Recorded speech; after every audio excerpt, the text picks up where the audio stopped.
Unchained, The Road to the Civil War by Samantha Schmidt. In 1793, the cotton gin was invented, which increased the South's production of cotton, and with that, the need for slaves increased as well. With this expanding need for slaves, the debate between the North and South over freedom status became more heated than ever before. This debacle was to have been solved in 1807, when both Northern and Southern congressmen voted to pass the Slave Trade Act.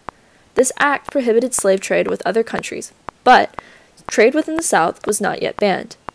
This act, however, did not succeed, since the last slave ship to arrive in the colonies wasn't until 50 years later.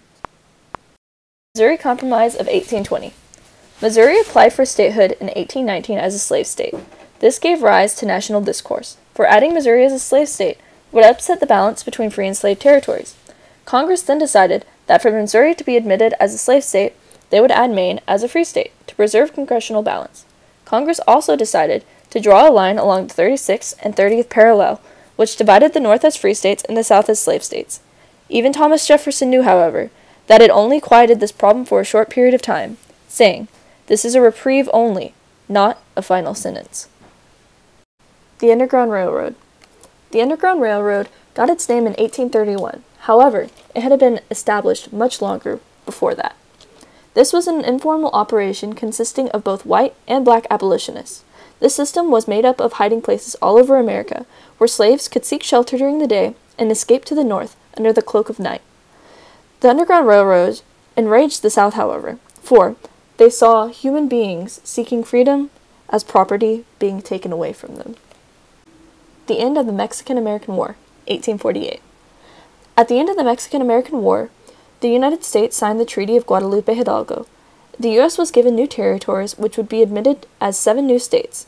The problem with this was that they had to decide whether the states would be free or slave. This gave rise to the Compromise of 1850, where they made California a free state, but let Utah and New Mexico decide for themselves, through popular sovereignty.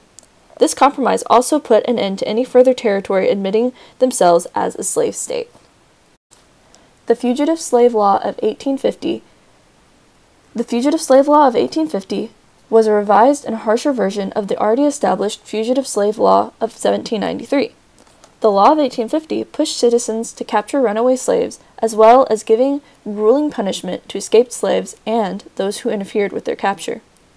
The law was highly ineffective, though, because by 1860, only around 330 slaves were returned to their masters, and in June of 1864, this Fugitive Slave Law was repealed.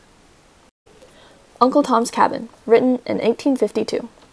This book is regarded as the most influential book of the Civil War, and is the second best-selling book in the world, only to the Bible. The author, Harriet Beecher Stowe, depicted the life of a fictional Southern slave. This book opened the North's eyes to how bad slavery really was, and enraged the South, who protested that her work was slanderous. Bleeding Kansas, 1854. Bleeding Kansas was the violent time period in which the citizens settling into Kansas would determine, through popular sovereignty, if they would be a free state or a slave state. Pro- and anti-slavery settlers rushed to Kansas to sway the decision, and soon violence erupted as the two sides fought for control over the state. The Dred Scott Decision, 1857. Dred Scott was a slave from Virginia who sued for his freedom because his master brought him into the Northern Territories before he died. The case was brought to the Supreme Court, but since Scott was a slave, the justices said he was property and did not have the rights of a human being. The Last Slave Ship, 1860. The Clotilda was the last known slave ship brought to America. It came into Mobile Bay in Alabama and carried an estimated 110 slaves.